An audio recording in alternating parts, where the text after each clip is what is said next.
So I'm gonna be the cameraman, and me and Chiara are directors of the video. And yeah, it's the video number 5 actually we do for Monoink.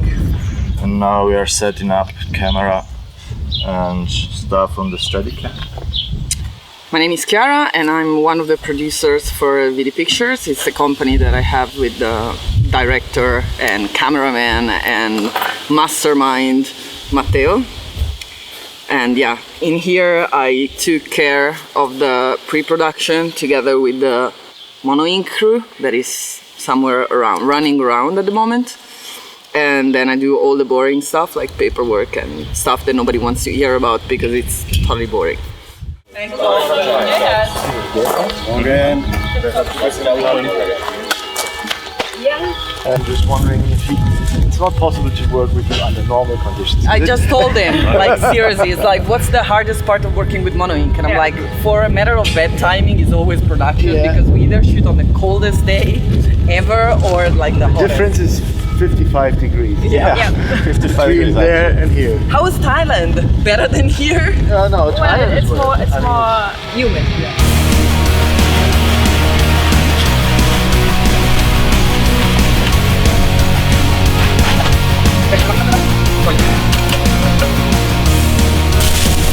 Scheiße mit der Fußmaschine. So eine Scheiße. Ficken.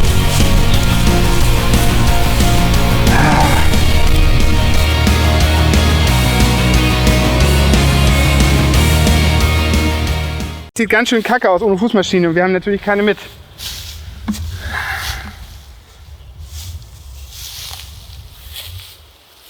Naja, wir haben es besprochen, dass wir sie nicht mitnehmen. Ja, dann did it. Und dann, wenn du wieder da bist, dann kommst du mit der Band hoch. Vorher brauchen wir die Band denn hier auch nicht. Danke, tschüss.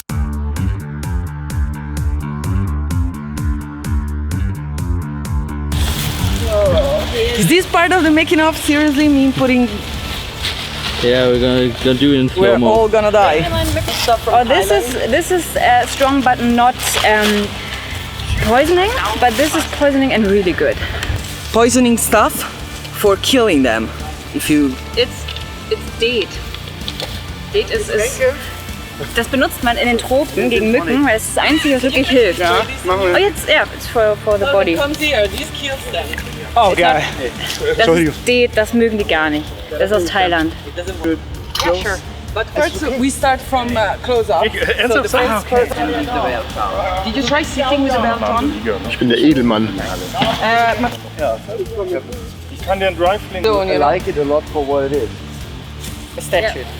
No. I think now we would only have like some Swedish stuff. But I could maybe Play. Yeah. What? Always like that. Oh, okay. The problem was, I told you, it was too short and then he doesn't have enough material to do a completely new one. So he did this and he will change it for the next time, do a completely new one. Now we leave in the ersten drum takes. Ich glaube ganz gut. Das Problem ist nur, es ist scheiße heiß. Ich will jetzt nicht quaken, aber es ist scheiße heiß und ich habe Heuschnupfen und hier liegt überall Heu. Und meine Augen tränen wie Sau, deswegen verschmiert mein ganzes Make-up. Und ja, ich höre mich auch kaum noch, weil meine Nase, glaube ich, gerade zuschwillt. Aber ist egal. Was macht man nicht alles für ein gutes Video? Wird schon. Lieber die Bewegung machen und dann sie wieder raussetzen. Das ist sehr langweilig. Ja, eben. Also versuche ich natürlich wie möglich zu bewegen.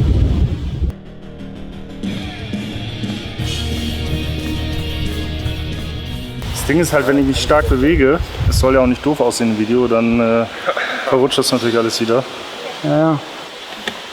Wir probieren mal. So ist das halt, wenn der maßgeschneiderte Anzug dann am Kopf nicht passt. Ja, aber am Körper passt er wie eine Eins. Weil mein großes Gehirn nicht gemessen wurde. Und? Bin ich jetzt geil? Mach mal.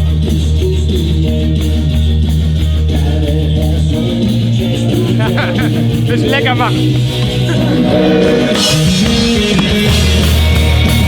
Die Seiten, Blut verschmiert, das ist Einsatz.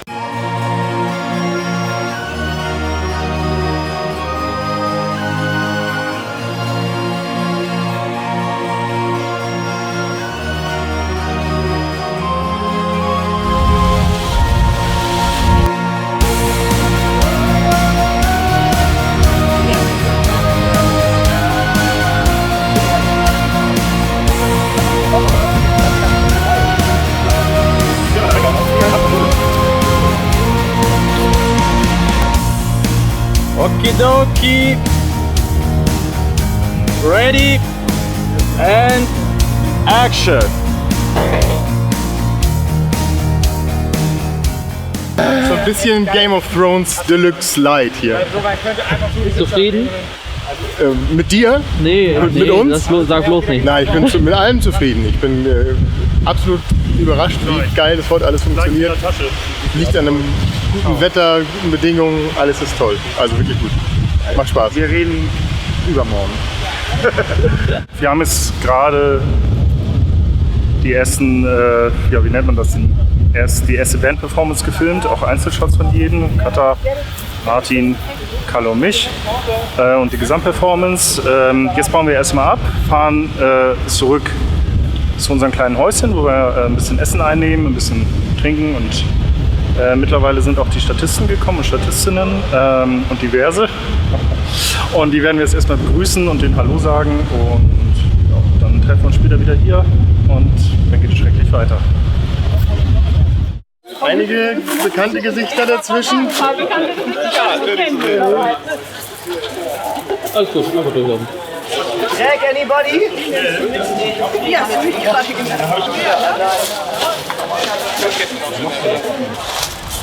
Hallo! Ich habe kein Megafon, deswegen wäre es toll, wenn ihr mir so einmal euer Ohr spenden würdet, leihen würdet.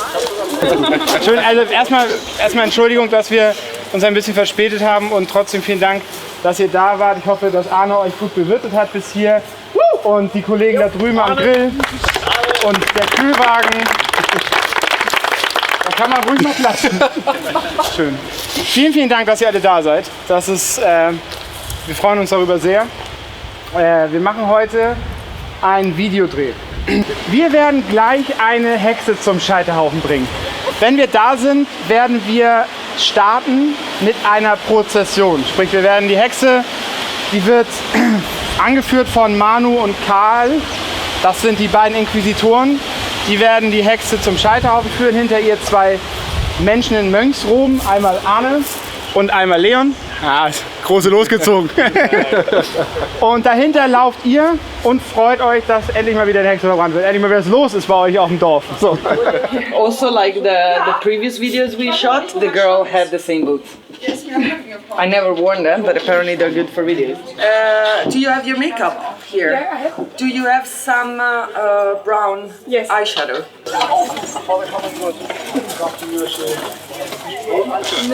Knife. Do you have like a sponge or something like that?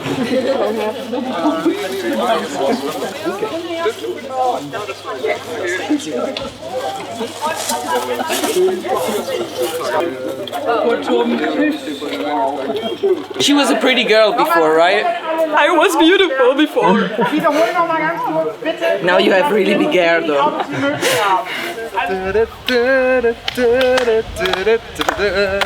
You can leave your head on.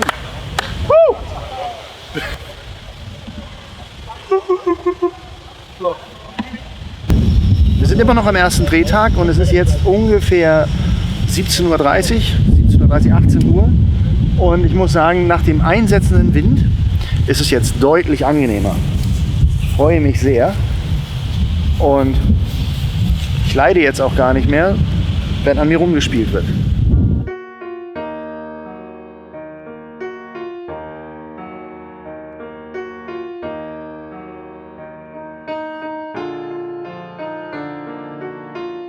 Ja, hi, ich bin Sean. Ich bin hierher gekommen tatsächlich über Bekannte, die die Band halt kennt.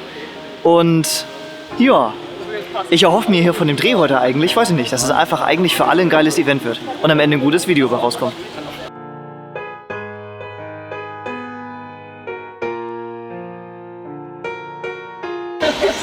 Also ich bin Bianca, ich bin Berenina, ich bin Kürre. Und Andi. Wir kommen aus Friesland. Ja, und uns verbindet eigentlich Mono Inc. ist nicht nur Musik, Mono Inc. ist das Leben. Genau. Ja, kennengelernt habe ich die eigentlich das erste Mal beim letzten Videodreh. Wir sind eingeladen worden von Freunden mit, haben da die Band das erste Mal gesehen und durften dann auch im letzten Konzert mit dabei sein und fanden das einfach nur großartig. Und deswegen habe ich mich tierisch gefreut, dass wir heute wieder mitmachen dürfen. Ich bin Yannick und das ist jetzt mein erstes Musikvideo überhaupt und ich bin mal gespannt, wie es wird. Die erste Erfahrung überhaupt. Bin gespannt. Okay, no. We all look to the stage. Okay, das wird es erstmal sein. Dieser Weg in einem lang, also wir haben es nicht eilig. Wir feiern das ein bisschen, wir gehen diesen Weg, da wo ich zeige euch gleich mal den Startpunkt, vorne Manu und Karl vorweg, gehen diesen Weg, werden ihr vier seid so, würden das markieren, aber das könnt ihr auch ungefähr merken, oder? Wenn wir so hin. Und ihr steht dann erstmal so, diese Szene drehen wir gleich erstmal. It's okay.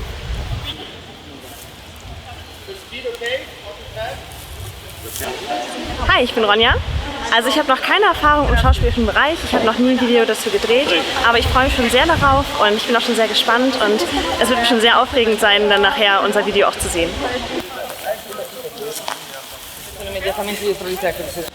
Ja, ich bin Michael. Ich bin Svenja und wir freuen uns tierisch, heute hier zu sein, weil Mono Inc. gerade für uns beide extrem viel bedeutet, weil wir unsere Beziehung ist eigentlich durch Mono Inc. entstanden und wir heiraten auch im September unter dem Motto von Mono Inc. Together till the end. Und dementsprechend ist genau eine Woche nachdem das Video rauskommt, deswegen freuen wir uns da einen Keks drüber, dass wir dann dabei sein können heute. Ja, wir sind gerade bei der nächsten Szene. Die Hexe soll jetzt aufgefordert werden, Richtung Scheiterhaufen zu marschieren. Wir geben ihr das Signal, sie folgt unserem Signal nicht, deswegen werden die Mönche ein bisschen rabiater nachhelfen. Die Hexe soll brennen! Morgens!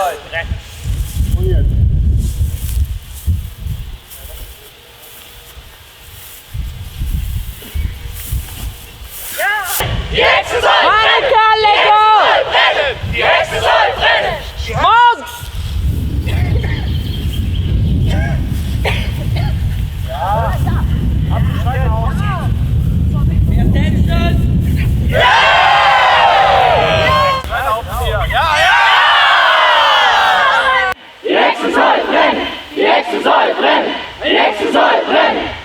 Martin! Die Hexe soll brennen! Die Hexe soll brennen! Die Hexe soll brennen! Die Hexe soll brennen! Die Hexe soll brennen! Die Hexe soll brennen!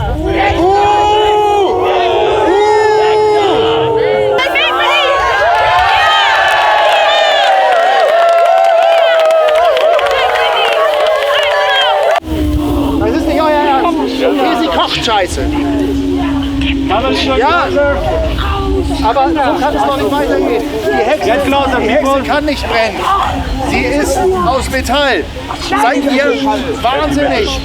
Diese Hexe riecht streng. Mich führen heute hierhin ein paar Freunde, die haben mich gefragt, ob ich beim Dreh von Mono Inc. mitmache. Und dann habe ich gesagt, na klar, überlege nicht lange, dann mache ich mit, nehme mir Zeit und so bin ich hier.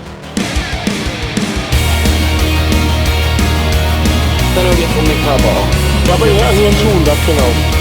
Nicht so weit vorne.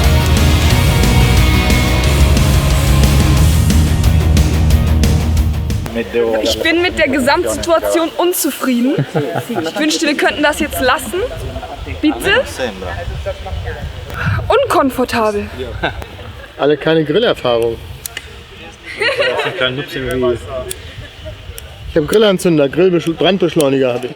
Fuck. Ich auch.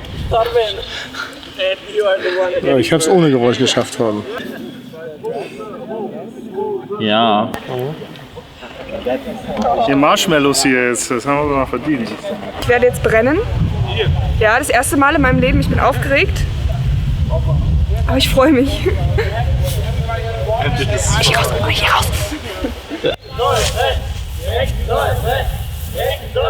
Go away with the torch. Wait. Oh.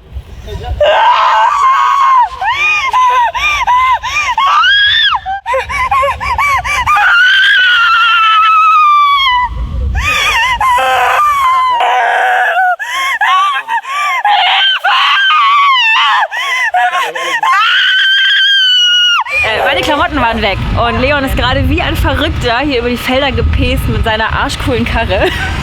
Vorsichtig, dass du nicht fällst. Weil mir wurde gesagt, meine Klamotten wären hier. Dann bin ich hierher gefahren, habe jetzt 1,5 Stunden hier gewartet und wollte mich gerade umziehen. Und dann hieß es, nee, deine Klamotten sind irgendwie hinten bei der Umkleide. Ich so, ey, das ist jetzt nicht wahr. Und jetzt ist Leon echt wie ein Irrer in seinem geilen Outfit. Er sieht gerade aus wie Frodo. Frodo ist jetzt kurz gefahren, hat mir meine Sachen geholt. Danke, Frodo. Es ist mittlerweile 2:30 Uhr in der Nacht. Nachdem wir einen der heißesten Drehtage überhaupt hatten, haben wir jetzt eine der kältesten Nächte dieses Sommers. Und es ist wie bei Videos, wie es immer ist. Warten, warten, warten und irgendwann ist es Nacht, Mitternacht, weit nach Mitternacht und wir halten durch. Rockstar ist ein wahnsinnig schöner Job. Es macht tatsächlich sehr viel Spaß. Ich habe auch sehr viel Spaß am Schauspielen. Ich kann mich gut in Dinge reinversetzen und darauf emotional reagieren. Es liegt mir ganz gut. Das ist sehr spaßig für mich. Wenn man allerdings Dinge immer wiederholt und der Tag sehr lang ist und man immer warten muss, dann tun dir irgendwann die Füße weh, die Knochen weh und dann zieht sich das sehr lange. Mein Rücken zirpt. Ich möchte mich nicht beschweren, aber es kommt natürlich irgendwann der Punkt dann auch, wo man arbeiten muss. Man will ja auch, dass es gut wird. Das heißt, man muss wirklich morgens um 11 angefangen, es geht 2:30 Uhr nachts. Morgen geht es weiter, nochmal so lange und dann ist das auch ein bisschen Arbeit. Ja, guten Morgen allerseits. Wir sind heute am zweiten Drehtag im Hamburg Dungeon. Und heute wird also die zweite Hälfte oder das zweite und dritte Drittel des Videos gedreht. Und nach sehr wenig Schlaf, besonders für unsere Crew, ist es heute schon ein bisschen mehr Herausforderung als gestern, wo alle noch recht ausgeruht, voller Enthusiasmus auf der Baustelle waren. Heute haben alle eine sehr lange Nacht in den Knochen und wenig Schlaf gefunden, wie gesagt. Und jetzt geht's hier weiter.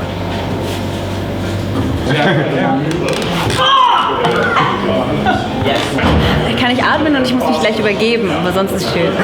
Wir beiden Backpfeifengesichter, Radiogesichter sagt man ja als Schauspieler, haben unheimlich viel Spaß daran, für die Truppe ein bisschen was zu catern.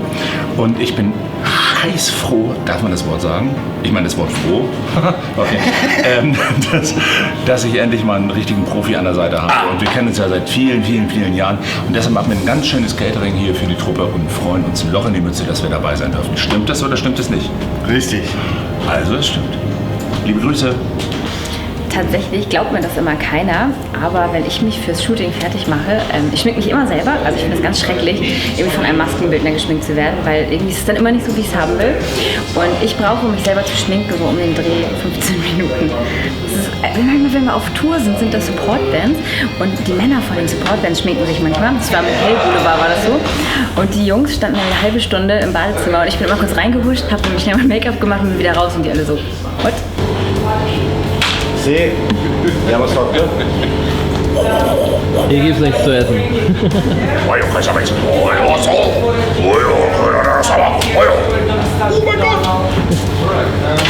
Nothing happened. Bei diesem Videodreh wurde das erste Mal mein Outfit von einer Italienerin geschneidert. Vide Noir heißt die Dame. Oder heißt ihr Label. Und ja, so ein bisschen entworfen hat das auch tatsächlich die Chiara von unserem Filmteam, aber ja, wir haben dann gesagt, wir hätten gerne so ein bisschen was von unserem Mono Ink Logo, also ich glaube hier ist der Rabe zu sehen, hier auch nochmal. Es wurde also ein bisschen customized extra für uns und ja, die Dame hat das erste Mal gemacht und ich muss sagen, ich bin total begeistert. Vorher hatte ich schon andere Corsagen, zum Beispiel auch von Revanche de la Femme aus Berlin und auch das war immer mega geil. Ich kann euch immer nur raten, Leute, wenn ihr euch mal eine Corsage kaufen wollt, kauft nichts irgendwie von der Stange. Wenn die angefertigt werden, das ist so ein geiles Gefühl. Die drücken nicht mehr. Das ist, kann ich nur empfehlen. Mega. Das ist ja deins. Wenn es irgendwas gibt, wo ihr sagt, wer mal Lust hat, dann könnt ihr es gerne tun. Noch ist ja alles schön. Wir haben ja noch Tomaten und wir haben ja noch Mozzarella und Eier noch unbeschnitten. Eioli. Können wir trotzdem. So wie eine U-Bahn. Wir sind immer noch im Hamburg Dungeon und diese Abteilung heißt Santa Fu. Das ist ein Hamburger Gefängnis, das mittlerweile 100 Jahre alt ist. Und hier werden normalerweise tagtäglich Gefängnisausbrüche geprobt. Wir schießen jetzt hier ein paar Bandfotos. Schön lecker gegrillten Garnelen reingezogen. Oh, ein Windzug. Ja, wo kommt der her? 47 Grad. Und es wird noch heißer.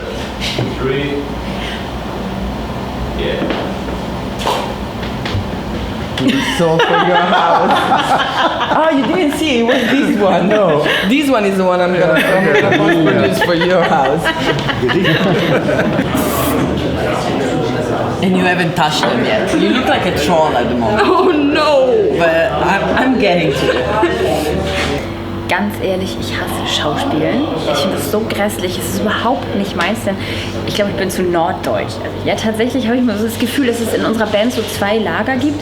Es gibt einmal die Schauspieler. Ich finde, dass Martin und Manu das ziemlich gut können. Also Manu ist da, glaube ich, der losgelösteste. Dem ist das scheißegal, was die anderen Leute denken und wie das aussehen könnte. Der macht jeden Scheiß, wo ich mir denke, geil. Und es sieht dann hinterher auch immer cool aus. Martin kann das auch ziemlich gut. Und Karl und ich sind immer eher so ein bisschen die Gehemmten, die immer so denken, okay, hoffentlich ist das jetzt nicht voll peinlich, was wir hier machen und was soll ich denn jetzt eigentlich genau machen? Also ja, wir beide sind da immer ein bisschen vorsichtiger, aber mit ein bisschen Anleitung kriegen wir es auch immer hin. Also ja, wenn die halbe Band das kann, ist ja gut. Wir bereiten jetzt die Richterszene vor. Und dafür haben wir ein paar Mönche und ich suche gerade die Outfits zusammen. Beziehungsweise die Kutten. Die sind natürlich nicht da, wo sie sein sollen. Das ist dann Scheiß. Martin is in the scene, yes. So we need everybody but the witch. Fuck off! Gewollt, dass sie verbrannt wird. Damit wir alle beschützt werden. Und damit wir alle in Zukunft in Sicherheit sind. Damit nicht Schande über deine Tochter kommt. Und über dein Weib. Man hat mir gesagt, wir sind im Dungeon heute. Irgendwie wird ein Video gedreht von Mono Inc. Und ich soll dabei sein. Ich weiß aber nicht warum. Ihr habt ja gestern gesehen, sie stand die ganze Zeit auf dem Scheiterhaufen und hat sich abgequält. Nicht mit einer Miene gezuckt, aber trotzdem, sie muss weg. Alter, ich habe extra eine Schauspielausbildung gemacht. Früher, Anfang der 70er Jahre. Dann muss man das mal recherchieren. Deshalb hat man mich überhaupt gebucht. Ich kenne die Rolle nicht. Ich habe mir gerade mal so einen Talar übergezogen. Alles andere wird improvisiert. In der Improvisation liegt die Stärke. Nirgendwo anders. Es geht stramm auf Mitternacht zu und wir sitzen immer noch im Hamburg Dungeon. Was für eine Überraschung. Wir haben wieder ein paar Stunden Delay, aber wir drehen gerade eine Szene im Gerichtssaal, die unheimlich viel Spaß macht, weil es gibt keine festgeschriebenen Dialoge. Die Tatsache ist nur, alle müssen sich unterhalten, wir müssen streiten und da es keine festgeschriebenen Dialoge gibt, sind das sehr, sehr lustige Gespräche, wo es gar nicht so einfach fällt, wenn ein Lotto-King Karl loslegt, sich das Lachen zu verkneifen. Das ist gerade die größte Herausforderung. Vielen Dank. Übelzahl. Okay. When it says stop, stop, cut.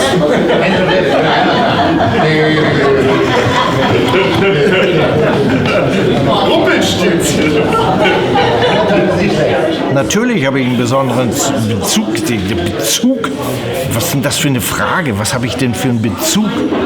Ich kenne Martin. Mit Martin habe ich viel gearbeitet. Martin hat Neumond produziert und so weiter und so weiter. Und die ganze Familie und No-Cut ist meine Konzertagentur. Was fragst du mich? So was? Nachdem ich dann aufgestanden bin, dann fängst du erst an auszurasten. Jetzt bist du noch relativ beherrscht. Ja. Ready? Die Geschichte jetzt. And Action. Jetzt bin ich gespannt. Hello. Wie fühlt man sich? Beschissen. So wie du gerade. Ich fühle mich wie du, beschissen. So the next part is basically the whole thing escalates really quickly. Okay. So everybody gets really upset. Everybody stands up and starts screaming at one another, mainly against Martin. Okay. So it's all against. Fassen Sie ihn an? Are they gonna touch? Was ist los mit mir? Why do I get this? Okay. Don't say why to him in German. I'm not. Okay. Do they touch him? No. It doesn't get violent. Also er kriegt den Ausraster, ich setze mich hin und dann machst du das Ding rein. So. So, jetzt auf jeden Fall erstmal, Martin ist immer noch hier am Rumpöbeln. Und beziehungsweise Pöbel tut er gar nicht. Ich diskutiere. Er diskutiert und ihr fangt gleich an zu pöbeln.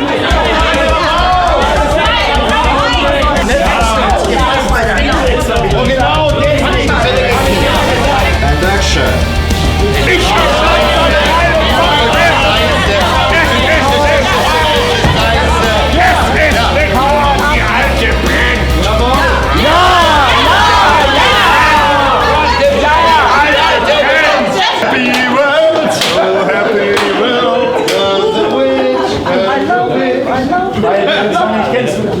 Scheiß für meine Kunst. Ich hab nie was gesehen. Aber ich muss mir deine Scheiße im Stadion. Aber dein Bruder für Hamburg meine. Das muss ja nicht. Das muss ja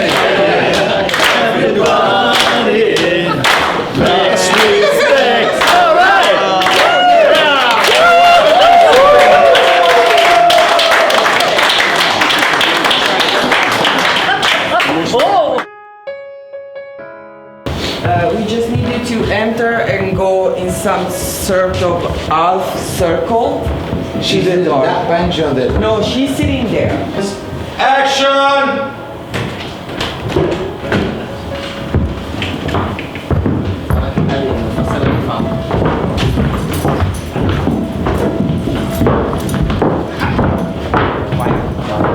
Try to keep it like this. Okay. And let's try to keep it. In der damaligen Zeit galt schuldig nur, wenn sich der Täter bekannt hat. Das heißt, sie haben diese Frau 2 Jahre lang gefoltert, bis die ihre Schuld gestanden hat. Und sie hat ab und zu schon mal gestanden, aber am nächsten Tag wieder gesagt, ich widerrufe, ich habe nur unter Folter gestanden. Aber 2 Jahre lang ging das und die Yellow Press hat damals damit sehr viel Geld verdient und die Hamburger Bevölkerung hat damit sehr viel Spaß gehabt. Und das wurde alles gedruckt auf gelbem Papier, daher kommt der Ausdruck Yellow Press überhaupt. Ja. Klingt ein bisschen pervers alles. Ja, alles ganz schön pervers. Mono Inc.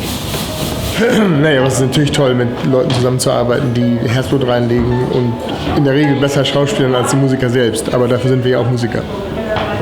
Also das Fazit von dem Videodreh gestern und heute ist für mich persönlich, es war der aufwendigste und damit natürlich auch der anstrengendste.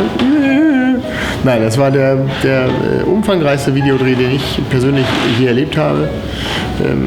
Man versucht sich natürlich immer wieder neue Ziele zu stecken und die zu erfüllen und das ganze Team drumherum nimmt es mit Begeisterung auf, wenn wir Ideen produzieren, die dann im weitesten Sinne umsetzbar sind. Und was wir jetzt hier die letzten 2 Tage und Nächte hatten, das war wirklich das Größte für uns, was wir bisher gehabt haben, in der Hoffnung, dass es irgendwann auch so rüberkommt, wie wir uns das in unseren Köpfen vorstellen. Also, ob das jetzt eher Arbeit oder eher Spaß ist, das ist natürlich immer eine schwierige Frage. Wenn du mich jetzt morgens um 3 Uhr fragst, dann tendiert man natürlich immer eher zu Arbeit. Ganz grundsätzlich ist natürlich ein Videoclip etwas, was du als Musiker nicht machst, weil du so gerne Schauspieler geworden wärst, denn dann hätte ich einen anderen Beruf. Aber wenn man dann erstmal dabei ist, dann steigt natürlich die Begeisterungsfähigkeit. Man kommt rein in die Rolle, man kommt rein in die Geschichte, man identifiziert sich mit dem Skript und freut sich, ein Teil dessen zu sein. Und insbesondere, wenn man so pittoreske Darstellungsorte hat und wenn du mit Leuten zusammenarbeitest, die ihre Freizeit opfern, investieren. Wir haben ein paar Promis dabei und wenn die natürlich alle gut anbieten, dann gibst du dir selber auch noch mal wieder ein paar Prozent mehr Mühe, um da mitzuhalten. Wenngleich ich natürlich weiß, dass ich da eben eher limitiert bin. Deswegen werden die Rollen auch immer für mich so ausgesucht, dass ich mich nicht allzu sehr blamiere. Io finirei qua perché sta. It's a wrap. Oh,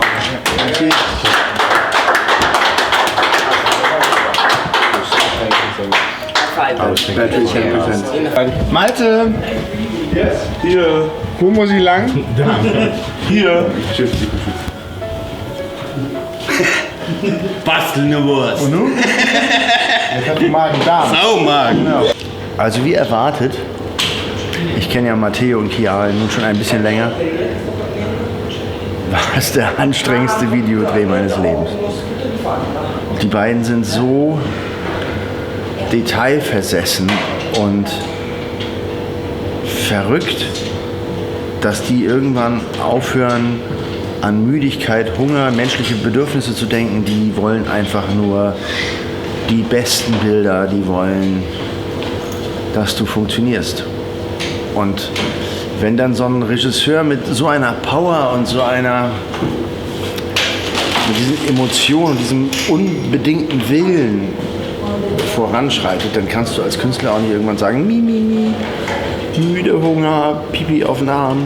Dann ziehst du halt durch. Und ich weiß, wir alle, also besonders die Crew und auch wir Künstler, wir werden jetzt die nächsten Tage vom einen Muskelkater in den nächsten reiten, weil man beansprucht Muskeln, wo man gar nicht wusste, dass man sie hatte. Und wir sind, glaube ich, alle über das normal Leistbare hinausgegangen. Aber das schaffen Matteo und Chiara immer wieder. Einen so weit zu bringen, einen so weit zu pushen. Sie sind halt, wie man sich das so im Fußball auch vorstellt, solche Trainer, die dich einfach dazu bringen, über dein Maximum hinauszugehen. Und wenn das Ergebnis im Endeffekt stimmt, haben wir alles richtig gemacht, denn schon in einer Woche werden wir nicht mehr müde sein und werden keinen Muskelkater mehr haben und haben im Optimalfall für den Rest unseres Lebens ein geiles Video.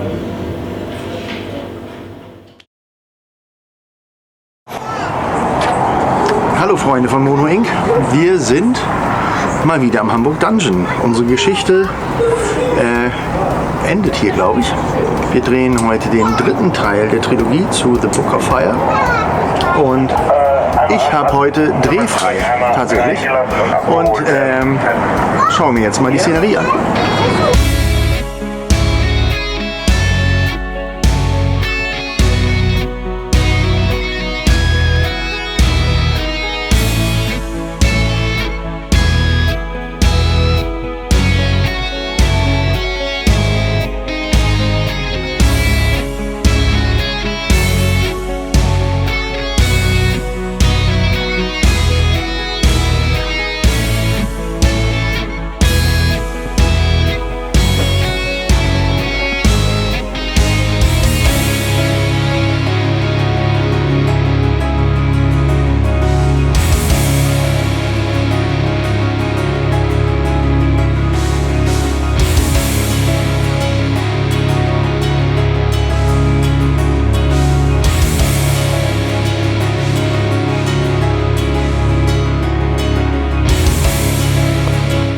Ja, Videoclips sind heute immer noch sehr wichtig, weil man die Möglichkeit hat, eine Geschichte in die Songs einzubauen, die im Song stattfindet oder die parallel zum Song läuft. Ich habe schon mal die Hauptrolle in einem Film von Bernd Eichinger gespielt und auch in einigen anderen Filmen.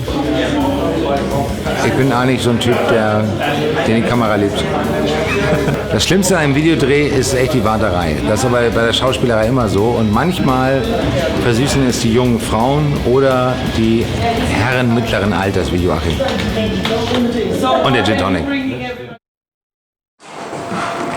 And action. Was willst du? Oh, mach die fertig! Das hättest du, ja? Ja, hast du Angst? Das sollst du haben! Es ist wirklich hart hier, ey. Das ist, man hat mir auf jeden Fall Vollpension versprochen und dann sowas, ne? Immerhin das Bier, aber... Bequem als zu Hause. Manu, was machst du da?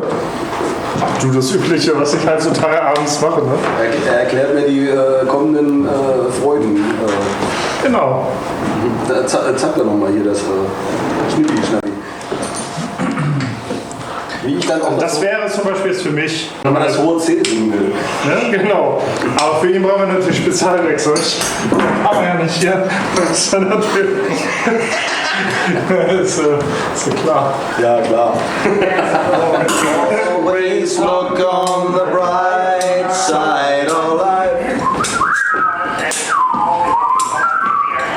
Always look on the bright side of life.